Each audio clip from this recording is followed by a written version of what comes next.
Greetings, class. This is part 2 of academic structure. It is a body paragraph, and just know that essays vary. You might have 5 or 6 or 10 body paragraphs. You might have one body paragraph depending on what type of essay you're doing, and the structure might vary. However, you will need body paragraphs in an essay.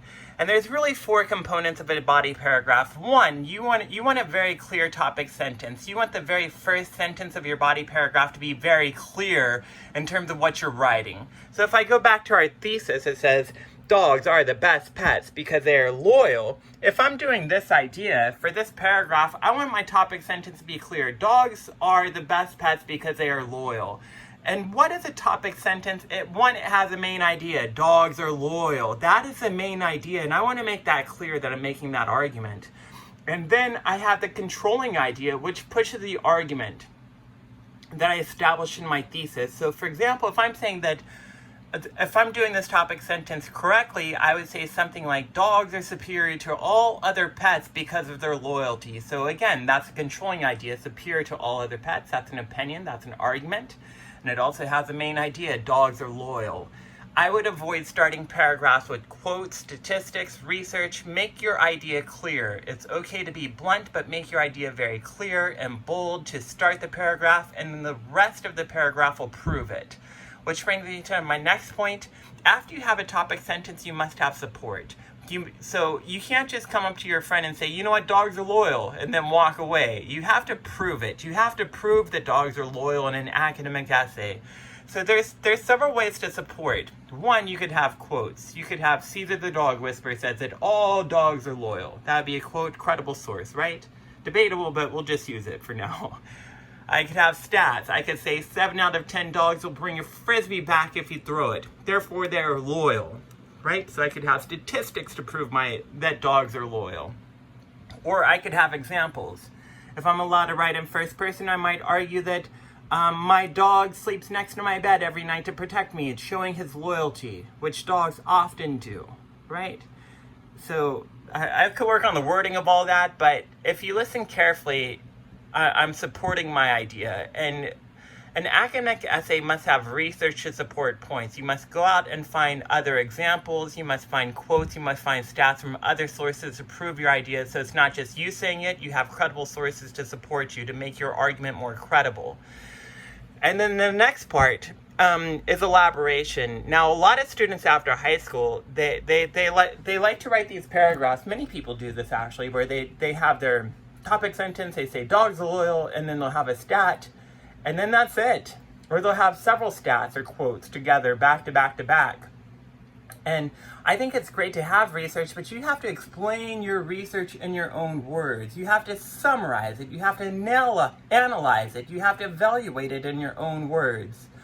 So if I took that stat that I said earlier, and I say 7 out of 10 dogs will bring a frisbee back if you throw it, is that loyalty? Now, that's debatable, right? Because you might say that dogs are just want to I don't know, dogs just want to please their owner. Dogs are bored, so they want to go get the frisbee.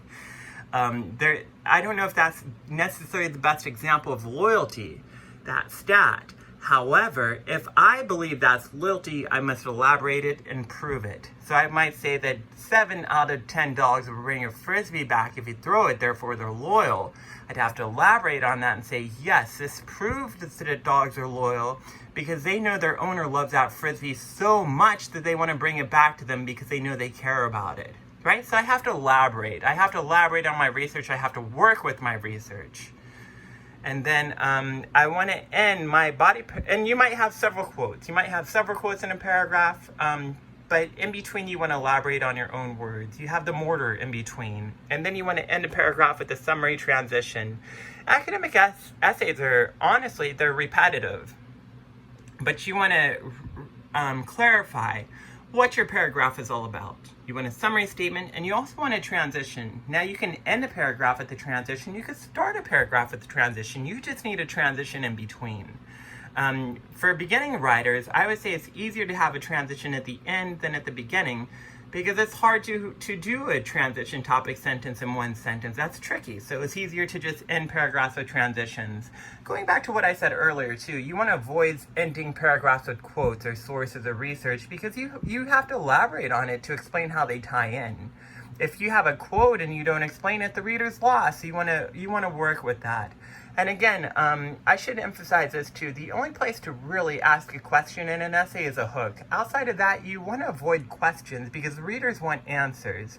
So I would avoid starting a topic sentence with a question. I would avoid ending a paragraph with a transition. With a question. How do you want to end a paragraph? You want to end it with a transition.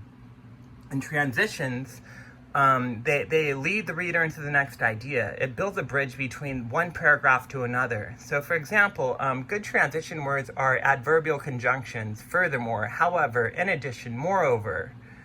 Those are great words to lead into the next paragraph. So I might say that dogs are loyal, furthermore, they are good with kids. So I'm setting up my next paragraph. That's very, very important. Otherwise, a reader can get lost.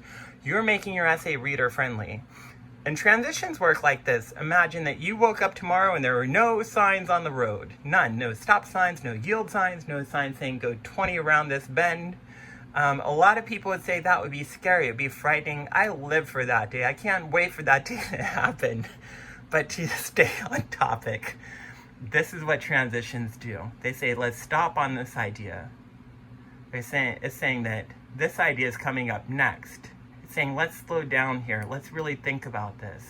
And in all honesty, yes, you want transitions between paragraphs, but sometimes you need transitions in between stats and elaboration and things like that. So often you'll need transitions throughout a paragraph as well.